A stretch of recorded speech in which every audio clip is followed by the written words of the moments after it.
Ang susunod na programa ay nagpapatuloy dahil sa inyong pagmamahal, donasyon at kaloob sa Greg Durante Ministries.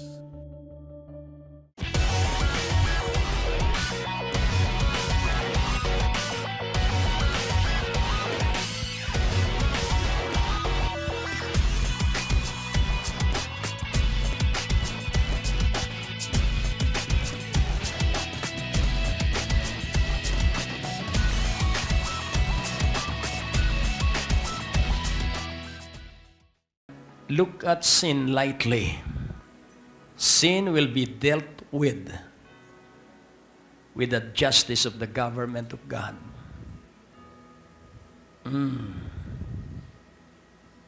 Huwag mong mamaliitin ang kasalanan sapagkat may hustisya ang pamahalaan ng langit. Pray now. So that God can open up your spiritual eyes and you will see those things na hindi mo dapat ginagawa and those friends na hindi mo dapat kinakasama. Lord, reveal yourself. Reveal the supernatural. Reveal light. Let it shine in the darkness. Tingnan mo ang pumikit ka at tingnan mo na napakadilim. At makikita mo yung bagay o mga bagay na hadlang sa iyong pagpapala. Ang isang napakalaking hadlang at sagwil ay ang kamangmangan sa salita ng Diyos. Ang katamaran sa pagbabasa ng Biblia.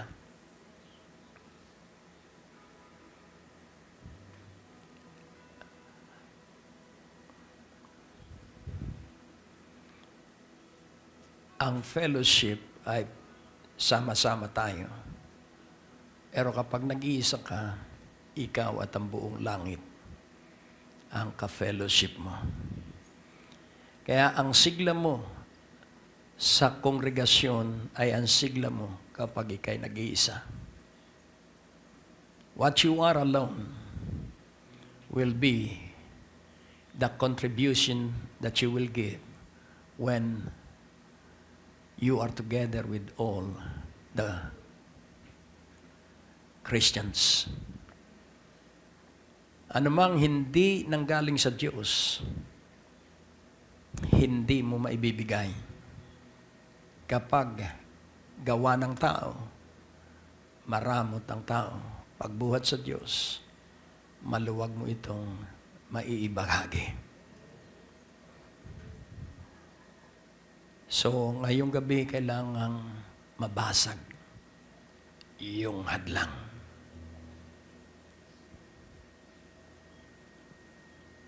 Sige po, ipabasag mo sa Diyos. Dahil kailangan sa ikawalong gabing ito, may nangyayari na sa iyo. Kahit unang gabi pa lamang, may nangyayari na sa iyo.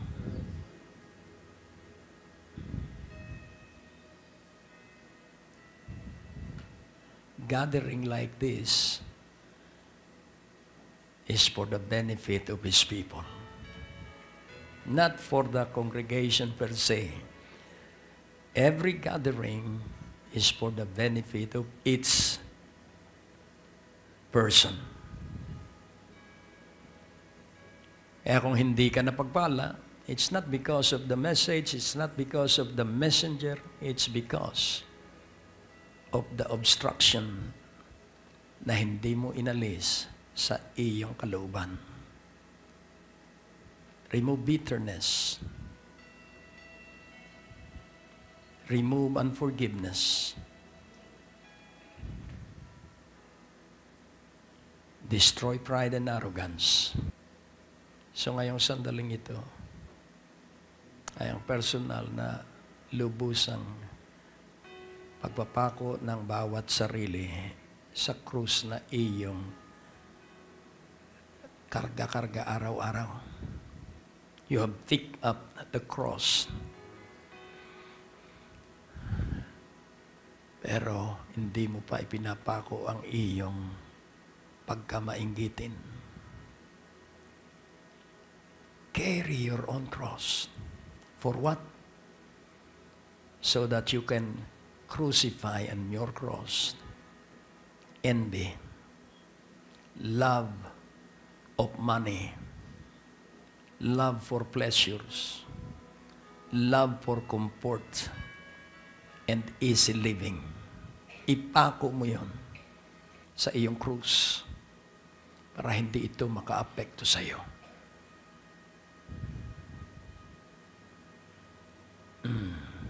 This is the night of total and complete crucifixion of all the lust of the eyes, the flesh, and pride of life. Do not seek for a status symbol. Do not seek and canvass for the praises of men. Destroy your appetite for food, excessive. Appetite for good apparel, excessive. Appetite for beautiful internal decoration of your houses, excessive. Do everything na ang iyong pinararangalan ay ang Panginoon. Ang pagpapaganda mo ng iyong bahay ay para sa Diyos, hindi para sa kaibigan mo. Lahat ng pagpapagandang gagawin natin ay para kay Hesus Kristo. Hindi para magpahanga, hindi para magyabang. Bibigyan tayo ng Diyos ng magandang sasakyan, hindi para ipagyabang ito na higit ka kaysa iba, kundi kailangan natin para makapagdala tayo ng mabuting balita. So use all blessings so that we can spread the gospel like wildfire. Kung gaano kabilis ang spaceship, gawin nating mabilis ang delivery ng Ebanghelyo. Dahil ang sabi ng salita ng Diyos, by prosperity, you shall spread the glory and the fame of our Lord Jesus Christ. Kaya, ikaw ay pauunlarin. Ika'y pasasaganain. Ika'y payayamanin. Kung ang iyong layunin at intensyon ng puso ay si Hesus Kristo at ang kanyang Ebanghelyo. Walang hindi ipagkakaloob sa iyo. Amen? Hallelujah.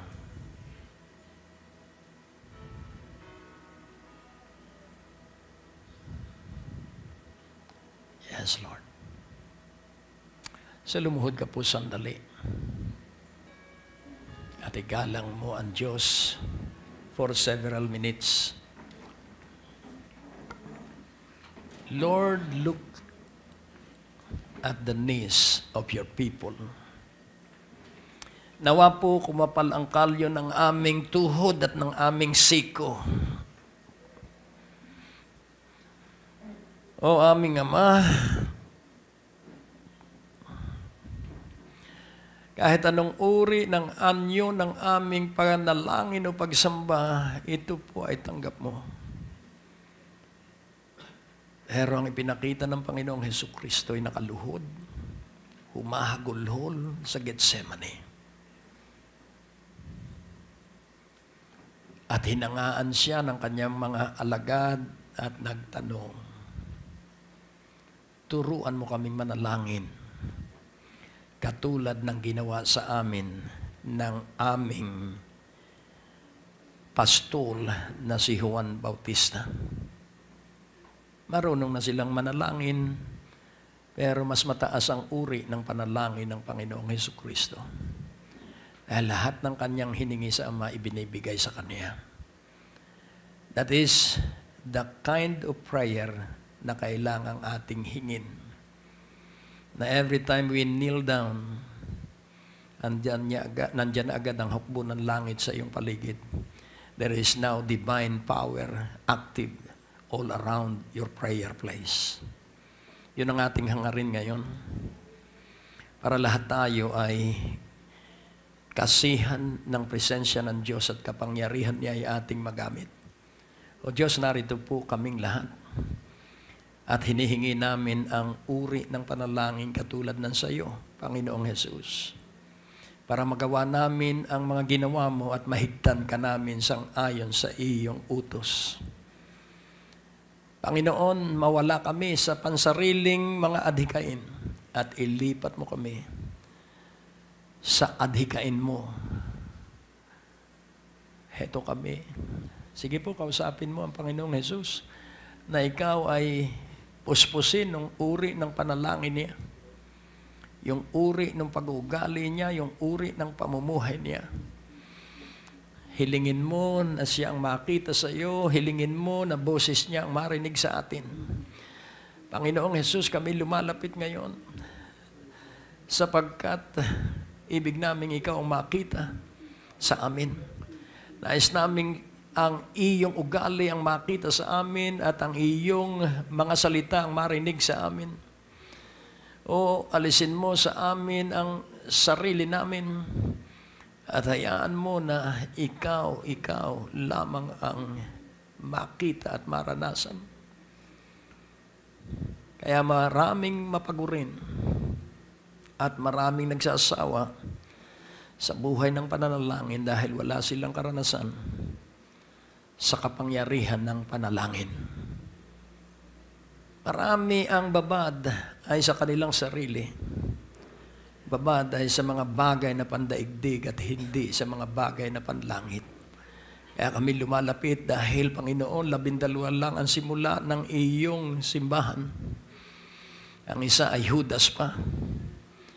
Nung sidlan ni Satanas ang kanyang isipan, kaya't si Satanas ang nagsisilid sa isipan para ang isang tao ay magrebelde sa Diyos. Si Satanas ang nagsisilid sa isipan upang ang isang tao hindi gumalang sa lugar na kung saan ang iyong presensya ay laganap. O Diyos, kami po ay dumadalangin na ang bawat lugar na kami nagtitipon, maranasan namin sapagkat ang pangako mo sa huling panahon ay 8 doble ang lakas ng iyong kapangyarihan. Nais naming maranasan, hindi man kami makalakad sa ibabaw ng tubig, kahit man lang ay maligtas ang mga mahal namin sa buhay sapagkat nakikita nila ikaw sa amin. Bigyan mo kami ng kabanalan na kahit minaltatrato ay hindi nakikipagtalo, kahit na inuupas sala at inaapi ay hindi gumaganti. O Diyos, yun po ang tanging paraan para po ikaw ay makita sa amin sapagkat yun yung buhay mo na ikay inusig pero hindi ka kailanman nagkasala. Ikaw ay hinatulan ng lahat ng kasinungalingan at tinangkang patayin ng kung ilang ulit pero hindi ka mahawakan. O Diyos, ang ibig po namin, Panginoong Jesus, ay yung buhay mo. So now, desire and aspire for His light. Sige po, huwag kang hahanga kanino man tao, kanino mang pastor, kanino mang mangangaral. Ang hangaan natin ang Panginoong Hesukristo at sa Hesukristo ang makita sa iyo at sa Hesukristo ang makita sa akin. Hallelujah. 12, Judas pa yung isa at kumalat ang buong mabuting balita at ang simbahan ng Panginoon sa buong known world nung panahong yon. Hallelujah. Sabihin mo, ito ako, Panginoon, gamitin mo ako. Sapagkat meron tinawag para sa panalangin, kaya magikang mabagsik sa buhay ng iyong panalangin. At wasakin mo ang lahat ng pamahala at pamunuan sa hangin. Meron tinawag para maglingkod sa mga kusina ng mga simbahan. Hindi lahat ay tinawag para mangaral, pero lahat ay tinawag na mabuhay na katulad ng kay Hesukristo. Kaya, Ama, kami lumalapit sa iyo at nais namin kaming lahat ay makapamuhay katulad ni Kristo at matutunan naming maisabuhay ang kanyang mga aral. O aming Ama, maganap at mangyari ang katugunan ito sapagkat ito ang napakagandang himala dito sa 13 Nights Revival na aming nakamit. Ngayong gabi, aming nakamit ito. Ngayong gabi, aming tinanggap ito. Itong pagkatulad sa iyo. Kaya binabalik namin sa iyo ang parangal papuri sa makapangyarihang pangalan ni Jesucristo. Amen at amen. Ang Diyos po ay napakabuti. Tayo po ay magsitindig.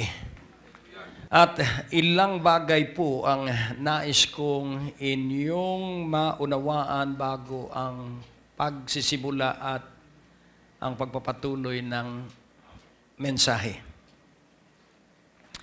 Isulat ninyo ang ilang mga salita. Una,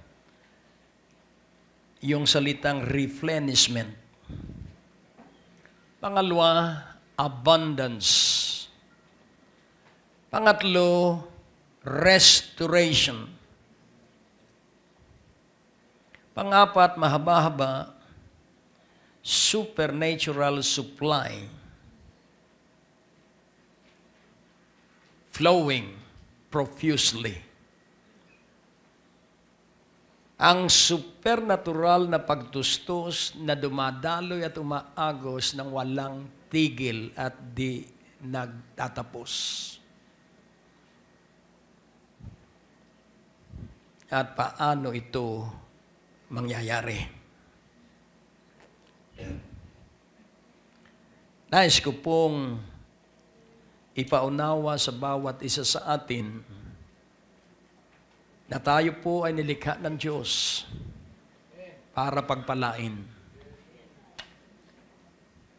Nalulungkot ang Diyos kapag nakikita niya ang kanyang mga nilikha na busabos, parang basura,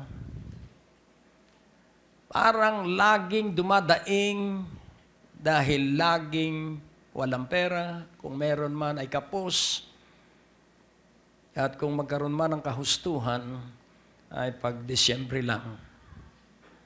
Nalulungkot ang Diyos dahil hindi yun ang kanyang orihinal na plano. Dahil hindi niya ibig na ipahiya ang kanyang dakilang pangalan sapagkat siya ang Ama ng lahat ng nakay Kristo.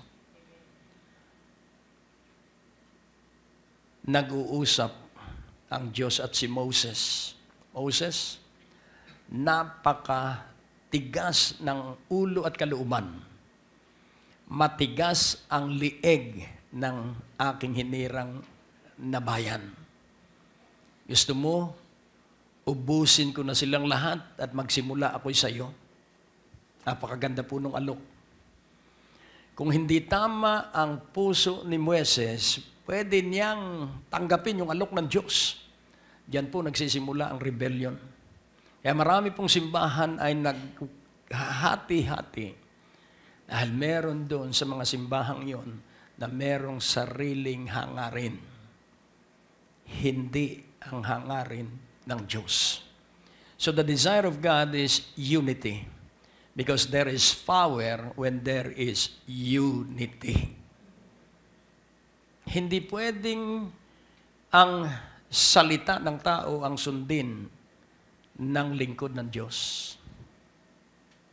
I will never listen to any person because my ears is dedicated only to the mouth of my Lord.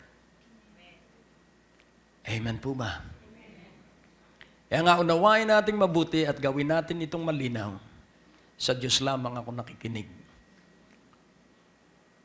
Kaya't atin pong unawaing mabuti. May ginagawa ang Diyos. At ito'y tiyak na may ginagawa ang Diyos. At ang Diyos ay nagpapaulan sa gitna ng mabuti at ng masama. At ang masama ay nagrereklamo pag umulan. Ang masama, pag walang ulan at sobrang init, nagrereklamo din. Ang masama, pag bumaha ay galit sa Diyos at sa diablo. Pero hindi alam ng masama na ang may kagagawa ng baha ay ang taong masama na pinutol ang lahat ng puno. Kaya nga ating unawain, kagagawa ng tao ang pagbabago ng panahon. It's not as intended by God.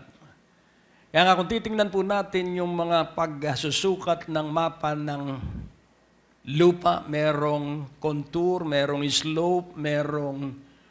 At laging tandaan po natin na tama ang katalinuhan ng Diyos. 23 or 27 degrees na nakatilt ang planetang daigdig. Pag ito'y nagbago, lalamig. Pag ito'y nagbago, iinit. At pag sobrang init, patay ang tao. Pag sobrang lamig, patay ang tao. At ang planetang daigdig, sang-ayon sa siyensya, ito ay parang trompo na paikot-ikot 27,000 miles per hour. Isipin mo yung speed na yun. Pero hindi natin nararamdaman. Bakit? Dahil napakatalino ng Diyos. Kaya merong law of gravity. Ang paghigop ng law of gravity, kaya hindi tayo tumitilapon sa himpapawid. Kaya kailangang hangaan natin ang magiging matagumpay sa ibabaw ng lupa ay yung humahanga sa gawa ng Diyos.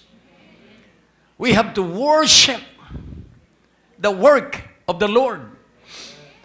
Pero kadalasan, hindi ito nagagawa ng mga Kristiyano dahil sila'y abala sa kanilang kalungkutan. Hindi na kailangan ang isang instructor para turuan kang malungkot dahil dalubhasa ka ron. Hello? Hindi na tayo kailangan turuan pang mag-alala dahil tayo napakahilig mag-alala. Ang sabi ng Panginoon, hali kayo sa akin at huwag na kayong mag-alala. Ako na ang mag-aalala dahil ako'y nagmamalasakit sa inyo. Ano ba ang inyong kailangan? Kaya kong ibigay sa inyo yan. Pero marami ang bingi. Sabihin mo, ako yon. Dati ang sinasabi ko ay wala dito, pero ngayon narito. Yung mga bingi. Hello? Amen? At kung tanggap mo yan, bubuksan ng Diyos ang iyong tenga. Kung tanggap mong ikay bulag, bubuksan ng Diyos ang iyong mga mata. Amen? Kaya nga ating unawain, walang mabuting ginawa na makasasama. Nagayuno ako at lumabo ang aking paningin at nagdodoble ang image, pero sabi ko, Diyos ko, walang mabuting ipinagawa mo na idudulot ay masama. Kaya inalis yung kasiraan. Amen? Kaya huwag kang matatakot pag ginawa mo ang mabuti, ang tiyak na gagawin ng Diyos ay sobrang kabutihan. Amen? At tiyak na mahaba ang iyong buhay dahil itinakda ng Diyos na 70 taon kung ikaw ay susunod sa Kanya at kung maligaya ka sa 70, dadagdagan ka pa ng 10. At kung maligaya ka sa 80, pwede niyang gawing doble. Dahil si Adan ay nabuhay ng 930 years, si Methuselah ay 969 years, at si Noah ay 750 years. Ba't maiksi yata ang taon ni Noah? Pero unawain mong mabuti, bakit maiksi ang taong ibinigay sa atin? Kay Moses, 120 years. Kay Abraham, 140. Bakit tayo ay 70?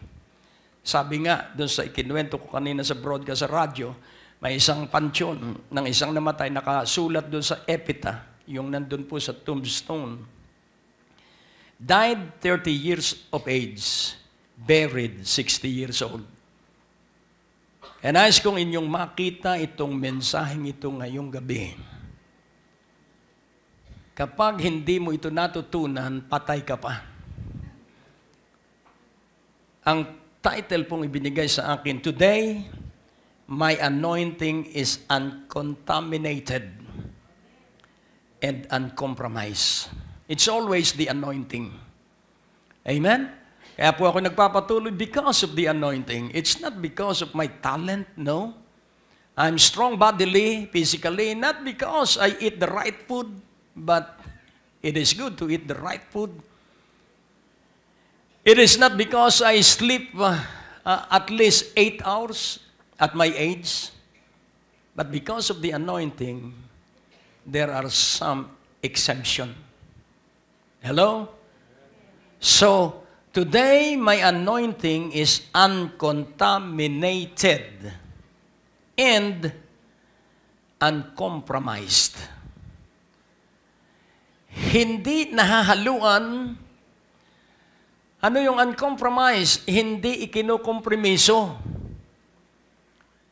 Kaya nga, basta anointing, huwag kang pahihikayat sa taong tamad na walang ginagawa. Kung may ipinagagawa sa iyo ang Diyos at merong taong dumating sa iyo na pinipigilan kang gawin yung ipinagagawa sa iyo ng Diyos, sabihin mo doon sa taong yun, alis ka na dyan at ikay magiging hadlang sa ipinagagawa sa akin ng Diyos. Sometimes you have to be stern. Otherwise, you are compromising your anointing. Pag minsan po, kailangan kayo mabagsik din. Dahil kung hindi pipigilan ng isang tao, hindi mo alam that they are from the synagogue of Satan. Saan po nandun ang synagogue of Satan? Inside the worship place of the Christians. Sino po ang member ng synagogue of Satan? Ito po yun. They believe, they speak the word, but they don't practice the word. Hello? And you shall know them by the fruit of their doings. By the word that you will hear from them. Ito pong mga nasa synagogue of Satan, mapamintas ito at masasama ang salita. Pero mga tunay na Kristiyano, pag nilalait, tahimik. Hindi siya papatol. Dahil kilala niya na kapag tayo ipinahihiya ng tao, isang araw, yung taong lumalait sa atin, patatahimikin ng Diyos at luluhod sa iyong harapan at magsasabing, patawarin mo ako. Darating yung araw na yon. Kaya nais kong ipaunawa, do not let your anointing be contaminated. Do not compromise your anointing because that anointing is your source for all your need. It's the anointing that shall break the yoke. It's the anointing that will allow me to see the invisible. It's the anointing. It's the anointing. Sabihin mo, it's the anointing. It's the anointing. Kaya nga, kung ito ay iyong lalakaran, para may paggamitan yung anointing na nasa iyo, dahil pag hindi mo ginamit yung anointing, ito ay tatahimik. Hindi ito lilipat sa iba, hindi lang ito makakakilos. So, the first two things na ang anointing ay ginagamit ko magpahanggang ngayon. Number one, I have big dreams. Ako ay may malalaking pangarap na kung hindi ako tutulungan ng Diyos, hindi ako magtatagumpay. So, I have big dreams. Pangalawa, I always take great risk. Ako'y humahakbang sa mga panganib. Hello? Because the anointing work best in a risky journey. Pag walang panganib, the anointing will not work. Amen? Pag walang crisis, the anointing will not work. Oh, purihin ang Panginoon. Kaya kung may nadarama kang kahinaan sa iyong katawan, dahil nasa iyo ang anointing. Kaya ikay inuusig because the anointing is present in your life. It's the anointing, it's not you. Hindi ikaw ang nililibak. Ikaw ay pinanghihina ng dyablo para hindi mo lakaran at gamitin ang iyong kapangyarihan na inilagay sa iyo ng Diyos. Magalak, magpuri at luwalhati ang banal na pangalan ng ating Panginoong Hesus. Narito na po ang ating 2016 Faith Poster Declaration at maaari po kayong magkaroon ng kopya kung kayo po'y magkakaloob ng 1,000 piso o higit pa o po 1,000 pesos or more. Ang inyong partnership ay esensyal at mahalaga sa pagpapalaganap at pagpapatuloy na maihatid ang mabuting balita. Kayo po'y aming padadalhan ng kopya na ito at merong kasamang kalendaryo na kung saan markado ang bawat Biyernes na kung saan tayo po'y nagtitipon-tipon upang makaranas ng himala at biyaya ng ating Panginoon. Halika na't magmadali, tara na at ipadala ang kaloob na espesyal para sa taong 2016.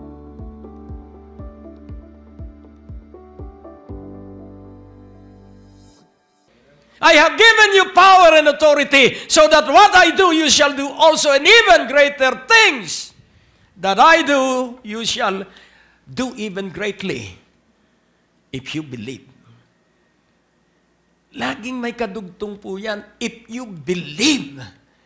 Kaya kung ikay 20 taon na sa ministeryo at langgam pa lamang ang sumusunod sa iyo, abay, umiyak ka.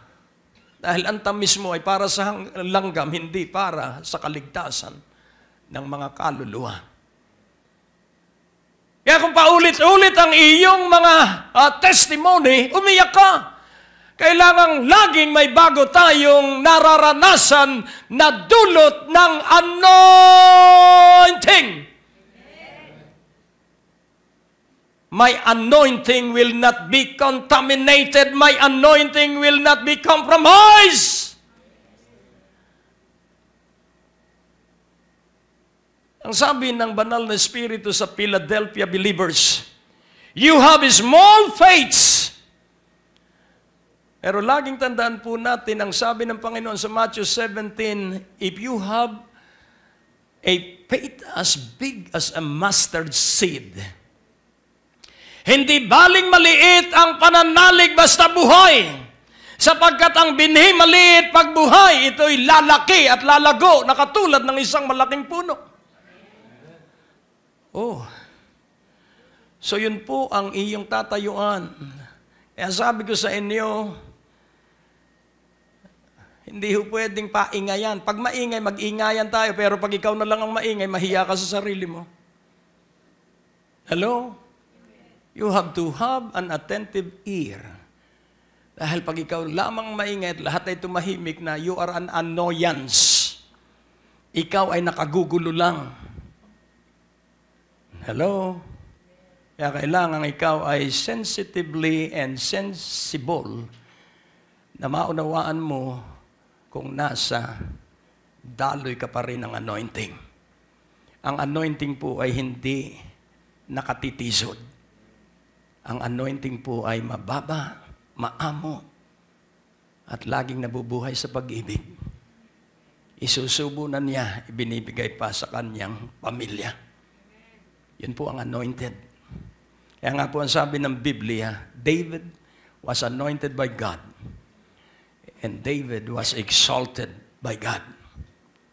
So by the anointing, you will be termed and called as an anointed person of God and a person that is exalted.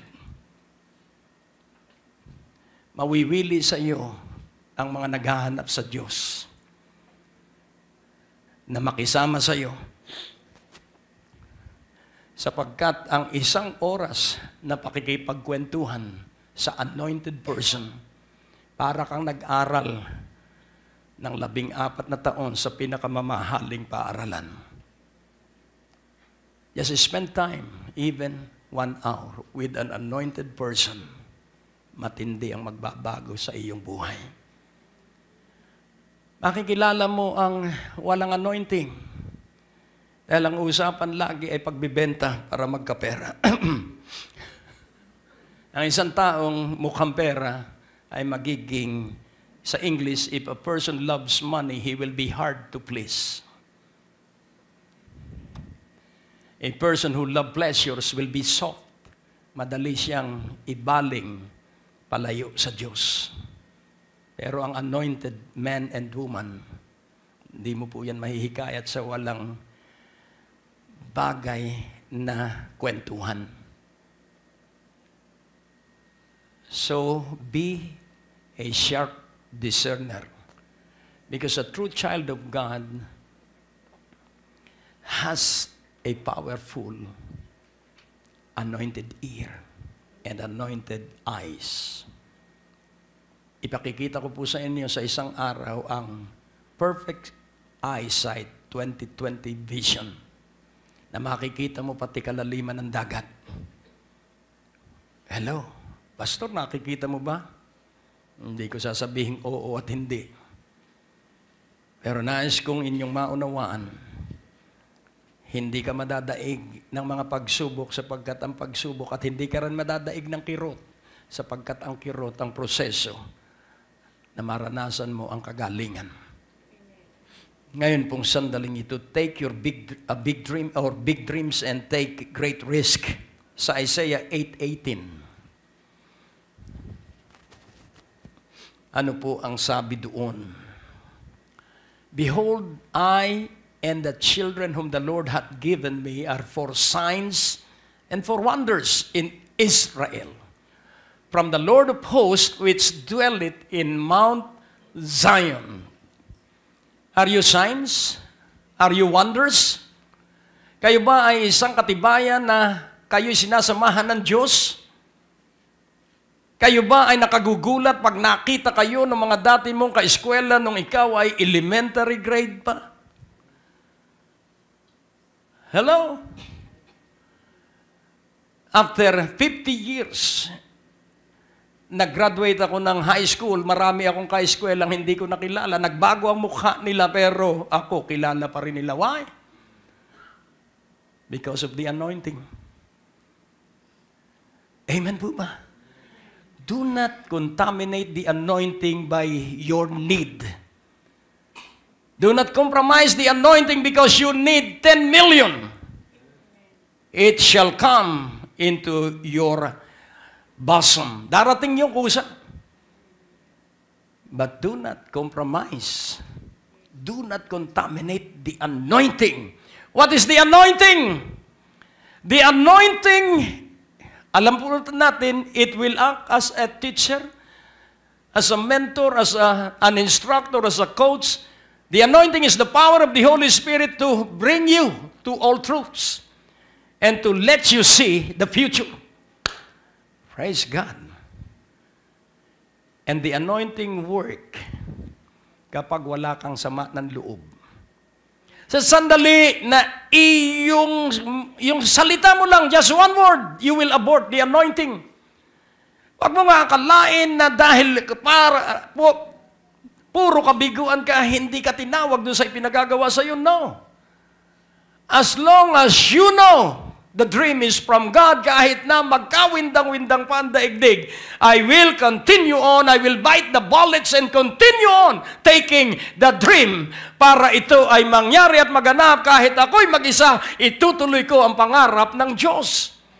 Lahat ng sinabi mo, aking gagawin. Wow. And this is the voice of the Lord and I know His voice.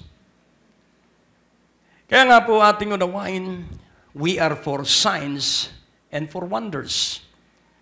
Ito po'y mensahe ng isang Israelite pastor, si Pastor Schultz. At siyang panauhin sa 60th anniversary ng Republic of Israel sa Araneta. Kami magkakasama. Pero siya dinala dito. At ang sabi niya, hindi ko alam kung ano ang mensaheng dadalhin ko sa inyo, pero nung nasa eroplano ako, ito ang binigay sa akin, Isaiah 8:18. At nung ako ay napapagod na dahil hindi matuloy-tuloy yung pangarap, ang sabi ng Diyos sa akin isang umaga, hindi mo ba alam na kailanman hindi kita pinagkulang? Kinapos ka ba? Hindi po, Panginoon. O, pala naman, edi magtuloy-tuloy ka, sige ka lang, gawin mo lang yung pinagagawa ko sa iyo. Ganyan po ang Diyos kung magsalita sa akin.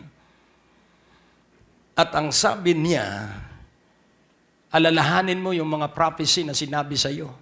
Doon kita gagawin at doon kita tutukuyin at doon kita bubuhayin sa mga prophetic message na pinadala ko sa iyo.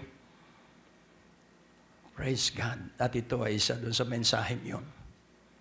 Halos lahat po ng mga hindi ko kilalang mga guest, ang sinasabi, kakaiba ang ministeryo ng Panginoon dito. At kasali kayo ron. Kung kayo ay aangkap doon sa malaking pangarap. Ngayon, kailangang paniwalaan mo na ikaw ay nasa 40:16 or 49 verse 16 ng Isaiah. Kailangan paniwalaan mo ito para wala kang talo. Behold, I have graven thee upon the palms of my hands. Thy walls are continually before me. So the anointing will always let you remember na hindi ka mahihiklat. No power can snatch us away from the hand of Jesus Christ. Because He will remind Himself of our name. It is not only written in the book of life, but it is graven in the palms of the hand of God. So thy walls are continually before me, meaning your protective shield, your protective covering is all in my mind, and no one can ever defeat you, and no one can resist you because you are in my hands. Purihin ang Panginoon. Kung ito'y maunawaan mo, walang duwag na kawal ng Diyos. Amen. Ang mga duwag ay papuntang impyerno, ang matatapang papuntang langit. Amen. Sabihin mo, walang karuwagan sa sino man sa atin dahil hindi espiritu ng kaduwagan ang nasa iyo, espiritu ng katapangan, mabuting pag-iisip at pag-ibig, kaya hindi ka mabiwindang, laging may pag-asa ka, always hope, mangyayari yung iyong inaasahan, magaganap yung iyong hinihintay, because those who hope, those who wait, those who seek, those who trust the Lord, they will be mightily successful. Amen. Kaya may maniwala sa akin o wala, basta ako'y tutuloy sapagkat ang salita ng Diyos ay mangyayari, hindi dahil sa tao, kundi dahil sa Diyos. Oh, it will excite you. Amen. Pag nasa anointing ka, excited ka lagi. Yan, napakaganda ng apelyedong kalagi. Amen. Excited ka lagi. Hindi sabihin, lagi kang masigla. Laging gusto mo'y imposible. Laging gusto mo'y labanan. Laging gusto mo'y ipadala ka doon sa mapanganib na lugar. Oh, purihin ng Panginoon dahil doon sa mapanganib na lugar, nandun ang mga ginto. Amen. Mas malaki ang gantimpala sa front line kaysa kantin. Hello? Sa kantin, bundat ka. Sa front line, ration ang iyong pagkain at tubig. Pero pagkain na isusustain ang lakas mo, inumin na hindi ka ma-high blood. Kaya nais kong ipaunawa sa iyo ang pagpapala. Huwag kang kukuha ng hanap buhay na mawawala ang araw ng linggo sa iyong buhay. Mag-resign ka kung nandun ka. Ito ay kung nauunawaan mo yung mensaheng naririnig mo. Salita ito ng Diyos, hindi salita ng tao. Ay paano, may anak ka? Wala na akong problema doon. Ang problema, pag binigyan mo ng lugod ng Diyos, magtitiis ka ng ilang buwan, pero ililipat ka ng Diyos doon sa kumpanyang ikaw ang magiging may-ari later on. Ang Diyos ay naghihintay ng mga masunurin. Salamat sa impit na amen. So, ang pangalan natin ay nakaukit sa palad ng ating Panginoon. At dahil nasa palad niya ang pangalan ko at pangalan mo, interesado siya na makaranas ka ng mga labanan, na iiyak ka sapagkat nabubuwal ang iyong mga kaaway sa iyong paligid ay hindi ka pa nagtataas ng iyong bisig. Hello? Dahil yun ang sabi ng Psalms 91, mabubuwal ang 1,000 sa iyong kanan, 10,000 sa iyong tagiliran. Daan ang mga salot pero hindi ka maaano sapagkat lalampasan ka ng salot. Dahil mahihiya sa iyo ang salot at sasamba sa iyo ang salot at sasabihin ng salot, hindi kita katalo. Why? Because of the anointing. Nakukuha niyo po? Kung dumaloy man yung sinasabing peste, pupunta ako doon sa lugar para mangaral ng salita ng Diyos at dala ang Range Rover. Hello? Praise God. Kaya nga po, unawain mong mabuti, we are for signs and wonders. Amen po ba? Kaya huwag kang magsayang ng oras because the precious commodity on earth is time. Once spent, it is gone forever. Kaya itong revival, tapos na ito after 13 nights. At pag hindi mo ito inakap at hindi mo ito itinuring na mahalaga sa iyo, the anointing will leave you. Because the anointing will not dwell in unfamiliar faces. Nakakakilala po ang anointing. At kapag hindi ka interesado sa anointing, it will be grieved and it will leave you behind. Boldness. Boldness. Sabihin mo, boldness. Kailangan po ang katapangan sapagkat walang duwag na mga anak ng Diyos. Kailangan nasasabi mo, sa sakit, sakit ka lang, sa sakong lamang kita. Kailangan nasasabi mo, sa pera, alipin kita pera. So make money your slave, and make time your steward. Do not let money control you, and do not let time control you.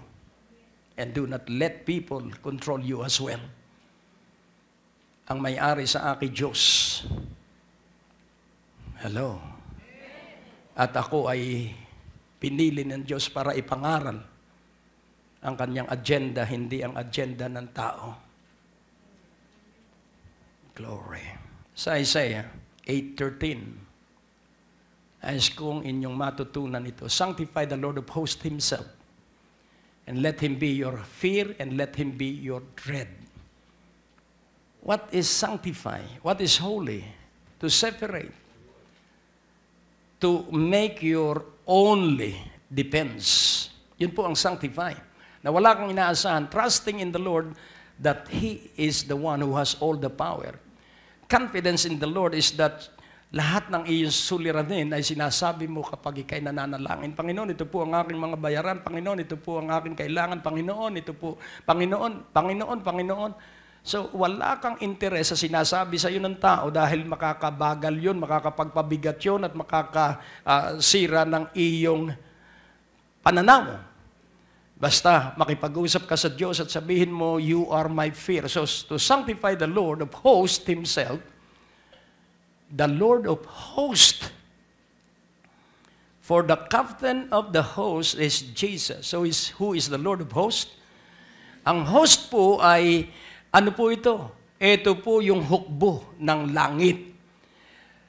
Nung mag-alsa si Lucifer, ang nadala lang niya ay 1/3 of the angels.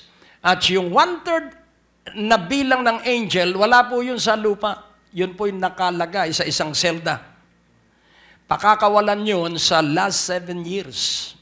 Kaya yung may gustong maiwan sa last 7 years sa panahon ng Antikristo, cheers and condolence. Hello? Kaya kailangan maging ka ng maalab sa araw-araw. Amen? So paano ka magiging maalab? Let the Lord be your fear. Let the Lord be your dread. Ano po yung dread?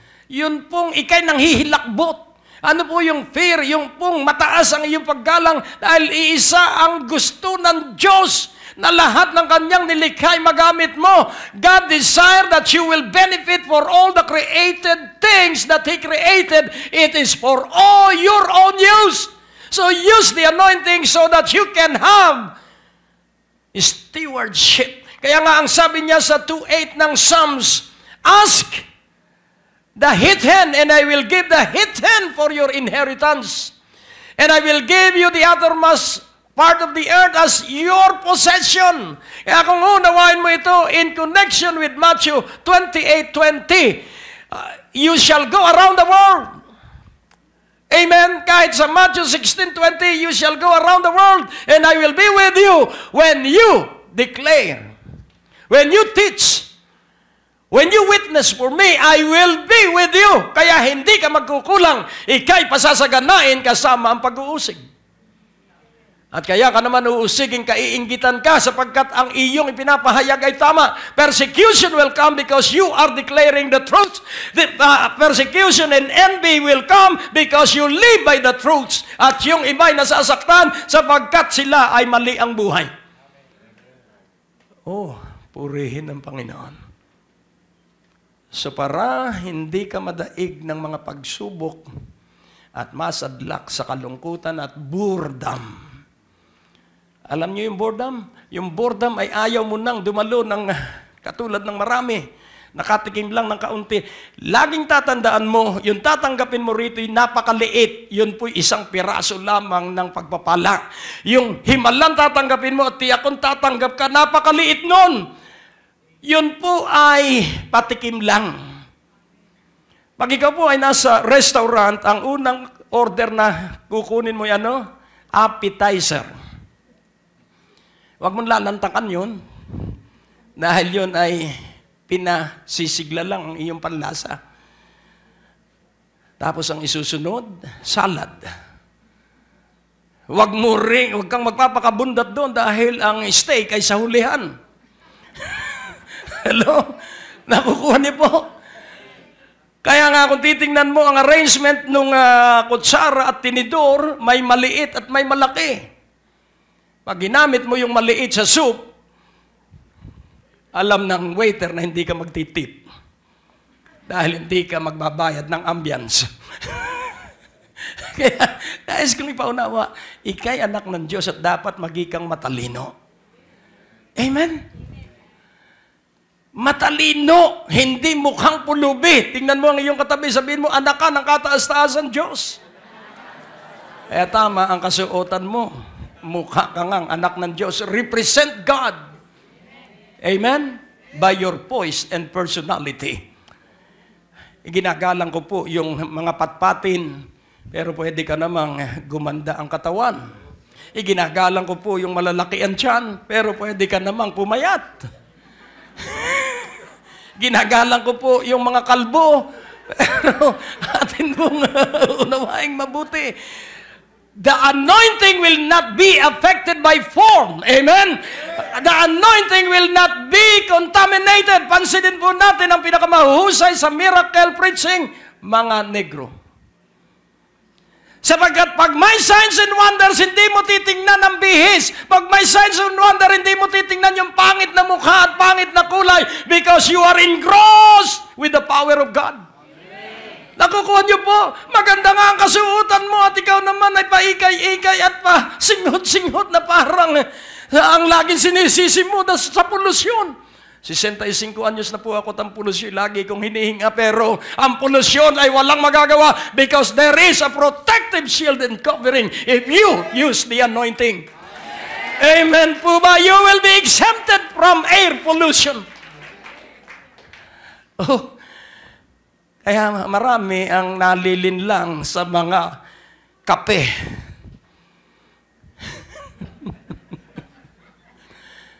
Uminom ka raw ng kape. Kape pa rin yun. Pagbibigyan mo na lang. Pero ang aking putahe ay ang salita ng Diyos. One promise a day. Observe and meditate on that one promise. And as you look at it, give more time doon sa isang pangako. And then later on, lilitaw sa harapan ng salamin na ikay katulad na ng pangako. Glory. So sanctify the Lord. Let Him be your fear and let Him be your dread. Nang ibig sabihin, hindi ko bibigyan ng sama ng loob ang Diyos. Dahil siya lamang ang magpapala sa akin. Siya lamang ang dakila akong manggagamot. Siya lamang ang aking El Shaddai. Siya lamang ang aking great provider. Bakit pa sasamain ko pa ang loob niya? Hindi na bali sumama ang loob ng mga tao dahil hindi nila ako maiintindihan. Pero ayokong sasama ang loob ng El Shaddai, ng Jehovah Jireh, ng Jehovah Rapha, ang Diyos na kataas-taasan na may tanging kapangyarihang magpagaling ng imposibleng sakit. Ang taong may kapangyarihan tustusan ang lahat ng pangangailangan natin ng sama-sama. Nakukuha niyo? So do not contaminate your anointing. Do not compromise your anointing because that anointing will make you rich and wealthy. Kung babasahin mo ang Biblia, by the anointing you are rich. Because for your sake, Jesus became poor so that you may be rich, and that richness is the fullness of the Holy Spirit, the anointing of God that works in your life. Oh, I'm so excited. Sa Huwebes, may malaking mangyayari. Amen. May mangyayari sa inyo sa Huwebes. Yung maniniwala, magdala kayo ng bahala na kayo kung ano ang dadalhin ninyo, tig 100. Then, in Isaiah 49:23, ito po, dito po tayo magtatapos. And kings shall be thy nursing fathers, and their queens thy nursing mothers. They shall bow down to thee with their face toward the earth, and lick up the dust of thy feet, and thou shalt know that I am the Lord, for they shall not be ashamed that wait for me. Hindi mapapahiya, hindi ilalagay sa kahihiyan ng mga naghihintay sa Kanya. Are you waiting for His mighty move? So if you are waiting, then clap your hands because He is coming. He is coming. There will be a great visitation in this place. He is coming. Hallelujah. And He will bring double for your trouble. Oh. Because you are for signs and wonders. Amen. Magugulat ang iyong mga binabible study dahil ibang-iba ka na ngayon. At ibang-iba ka after these 13 nights. At yun po ay wag mo sanang ma-miss. Kaya mag-pray ka ng halaga. At ako po'y naniniwala na napakatindi ng iyong tatanggapin. Kung kaya mo ng 1 million, gawin mo na agad, wag mo nang ipagpaliban. Kung kaya mo ng 100,000, gawin mo na agad, wag mong ipagpaliban. Ito ang sasabihin ko sa iyo. Dakila at pambihira ang gagawing paggawa sa iyo ng Diyos.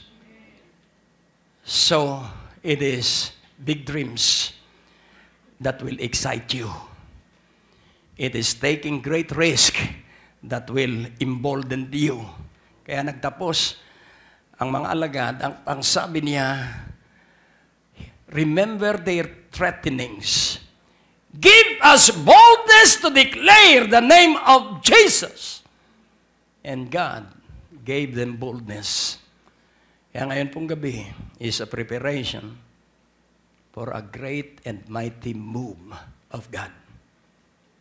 Ang sabi ng Diyos, maghanda ka for this day. Several days po ang sinabi niya. Ang sabi niya, manahimik ka lang, huwag mo munang sasabihin hanggat hindi ko sinasabing sabihin mo. At ang tawag ng Diyos doon ay incubation period. Kaya there will be birthing this Thursday because this is the time that the full span of time for that incubation, it will be released.